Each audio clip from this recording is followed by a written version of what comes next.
Hey everyone, Alan here from the Wild Rift team. We're back once again with your introduction to the latest patch. For this episode, we'll be taking a deep look into 2022, including our upcoming priorities as a team and what you can expect from us this year. Let's dive right into the state of the game. We believe we've made some good progress over the past few patches, with game balance and champion balance in a decent place, and stability and latency improving for many of you. That said, we hear you and know that there are still issues with game fairness, including AFK and intentional feeding.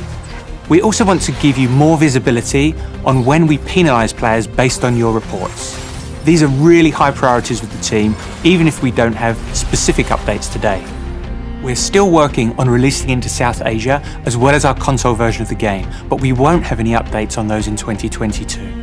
We appreciate your patience while we've been working through these, and we look forward to providing more news when we can. Today, we're going to spend a lot of time talking about gameplay. Looking at patch 3.1, we're taking a big step forward with our largest gameplay overhaul yet. Wild Rift is going elemental. Elemental Rift is an evolution of the current Wild Rift map, adapting the dragon and terrain mechanics from League PC, but with a few streamlined changes. This will look a little different from what you saw in January, because we're looking to achieve a few new things. In addition to team comps, runes and item builds, we want to make games play out differently each time. Between objective team coordination and individual ability to impact a game, Elemental Rift will give us more tools to make sure that the game remains dynamic and fun. We're also looking to even out the gap between coordinated teams and solo players. We have a few ideas on how we can achieve this, and trying a variety of changes in the future will help us hit these goals in the most satisfying way possible. With a huge change like this, we want to be prepared to make adjustments, so we're thinking of Elemental Rift as part of a testing phase. In patch 3.2, you might see a version of it that looks very different from what you'll see today, because we're still exploring different options and deciding what will work best. Wherever we land, we'll be keeping a close eye on the effects of these changes, and we're looking forward to hearing your feedback. In this first version of Elemental Rift, slaying each dragon offers a unique buff, but taking enough dragons also grants the Dragon's Soul, a powerful buff that matches one of the dragon's elements. We're still working on how many kills it should take, but in this test run, Dragon's Soul will trigger after the third dragon, so you'll be able to obtain 3 buffs along with your soul. Infernal Dragon now grants bonus attack damage and ability power, and the Infernal Soul creates explosions around your abilities and attacks, dealing bonus adaptive damage in a circle around your target. Mountain Dragon increases your armor and magic resist, and the Mountain Soul grants a shield after not taking damage for a short while. Ocean Dragon restores health over time, and Ocean Soul restores more health when dealing damage to enemies. The first 2 dragons are random, then after that, all dragons will match the element of the rift. You'll always know which dragon type is coming next before it spawns, so you can prepare to fight for it or trade a different objective if it doesn't fit your team comp. You might have noticed that we didn't cover one element. With the arrival of Elemental Rift, we're removing Cloud Dragon. During our playtests, we felt that Cloud Dragon offered mostly hidden power that was hard to notice in-game, making it less interesting to play around and less enticing for objective-minded teams. Without Cloud Dragon, we'll have extra space for the more exciting elements to shine. You'll also see that Dragons, Rift Herald and Barons spawn later in the game, and Dragons will be a bit easier to take. By building more time into objective spawns, we're hoping to strike a better balance between team performance and individual play. Players will have more options to choose how they want to play the early game, rather than needing to rush the objective right away. We've also totally revamped Elder Dragon, making it much closer to its League PC kin. After the Dragon Soul has been taken by a team, Elder Dragons will be up for grabs, offering a game-ending true damage burn effect and executing enemies when they drop to low health. If your team picks up Elder, it's time to fight. After the second dragon is slain in each game, the map terrain changes significantly, offering new gameplay opportunities that match the third dragon's element. The Infernal Rift burns away brush and opens new pathways to red and blue buff. This can offer an advantage to the winning team for deep warding and aggressive invades, but also means the path back to your base is much shorter. The Mountain Rift forges new terrain in the jungle, as well as a defensive wall in the front of the Dragon Pit. This rift offers new flanking routes and ways to force your opponents into a bottleneck for an AoE explosion. The Ocean Rift spawns more brush across the map with bumper crops of honeyfruit. Use the brushes for surprise ambushes, or just put on some rainy lo-fi beats and heal up for the next fight. Whether you're hopeful or nostalgic, we know there are many gameplay elements that players love about this map, and we aspire to keep the spirit of the Rift true for Wild Rift players. However, we're also hoping to address some of the gameplay pain points you may have encountered.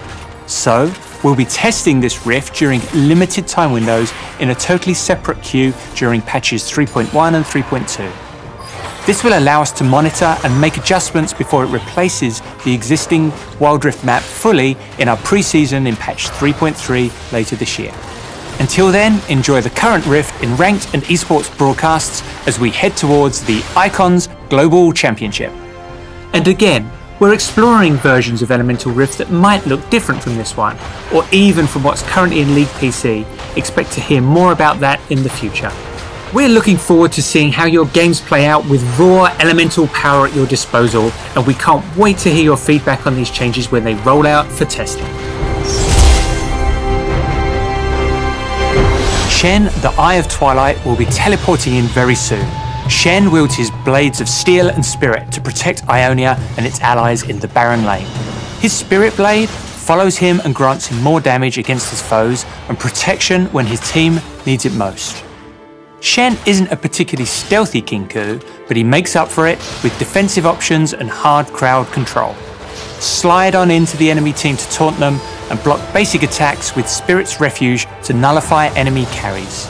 With extreme tankiness and the ability to stand united with allies from anywhere on the map, Shen maintains the balance for his team at any cost.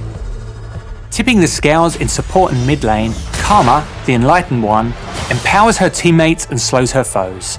Karma has a couple of changes from her PC version, with a greater focus on her Battle Mage playstyle.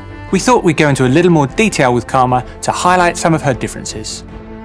First up, we've moved Karma's ultimate to her passive. Every spell Karma casts, she gains a stack of mantra, and at 3 stacks, her next ability is empowered.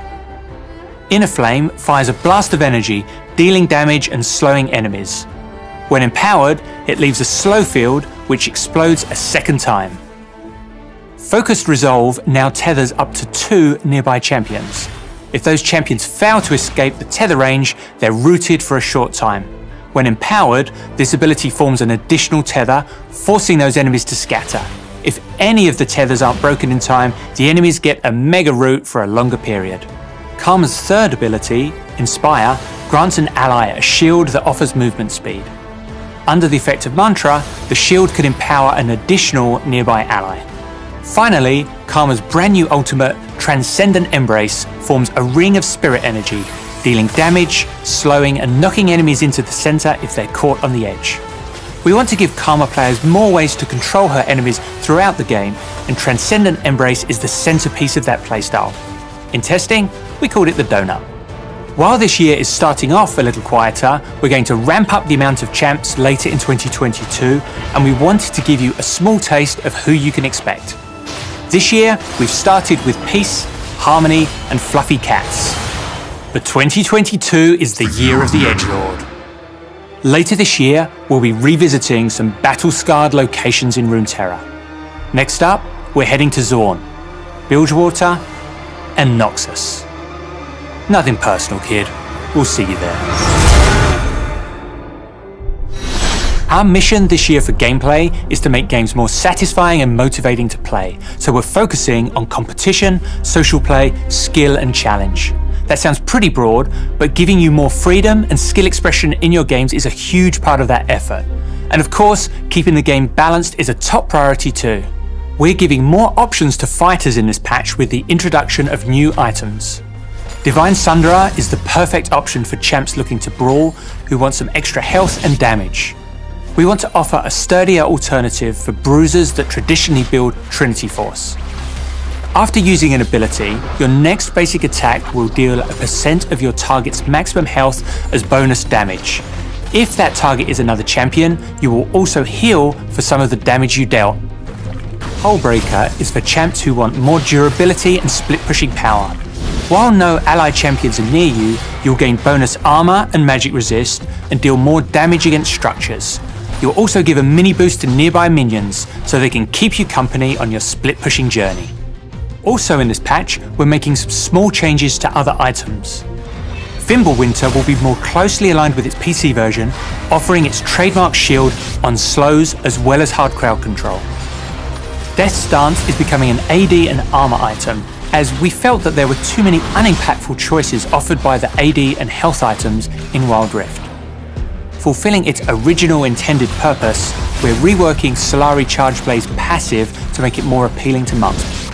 Hextech Mega Drive is getting a significant buff for champions that can pull off several stuns at once, like Morgana or Alistar.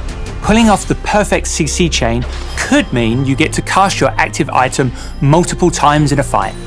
In addition to a whole host of items, we wanted to take a close look at the support role. We know supports have needed more love for a while, so in this update, we're rebalancing support summoner spells to give players more active options in the laning phase and in teamfights. First, we're strengthening the initial slow on exhaust to give more offensive and defensive options. Heal will now grant more health to the healed ally and less to the user. And Ignite is retuned to be more effective in the early game and weaker in the late game. One idea we're thinking about for 2022 is theming our major patches to address specific game balance or systemic changes. Next patch, we're hoping to have some updates on map vision, and we're also looking at the impact of our current rune set. Which system should we look at next? Leave us some suggestions in the comments. The next season of Ranked will soon be underway, and that means there's a new glorious skin up for grabs. Just make sure she doesn't grab you first. With the start of the new year of Ranked, we're giving the glorious theme a makeover. Glorious Crimson Evelyn is your skin reward for this season. The best is, don't let her flop. Starting with Evelyn, you can also grab what we're calling a weapon augment for glorious skins in the Ranked store to serve even harder. This visual update empowers the chosen champ's source of power to recognize your commitment to the climb. With our explorations coming to an end, many mysteries are still left unsolved. Thankfully, we've hired some private expertise as psychic detective Senna is on the case and making her debut in this wild past, just in time to help us get to the bottom of this mind-bending world. In Champ Select, if you're in the jungle, you'll now automatically be assigned Smite. This way, you won't face Final Boss Level 1 red buff if you accidentally switched away.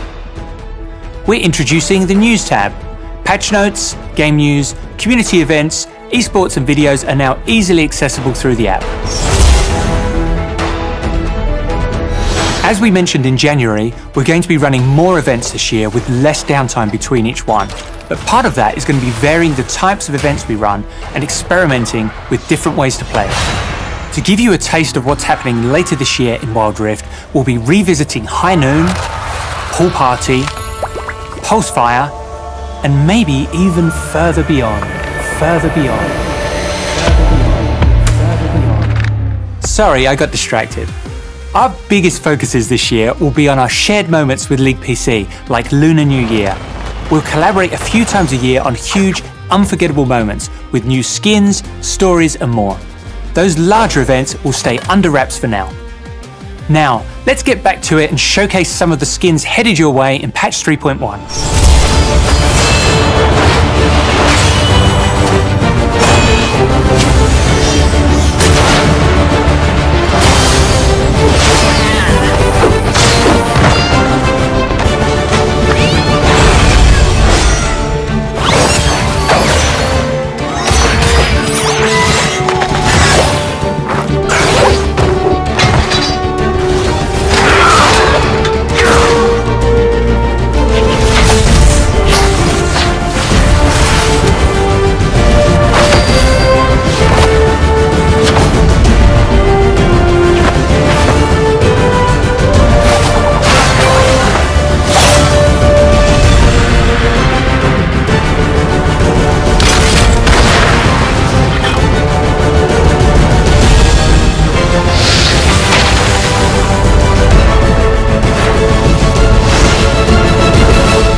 We'll be back in May with more updates and announcements. We wish you good luck on your climb, harness the power of dragons, and get ready to defend Runeterra's connection to the spirit realm. Thanks everyone, and we'll see you on the Rift.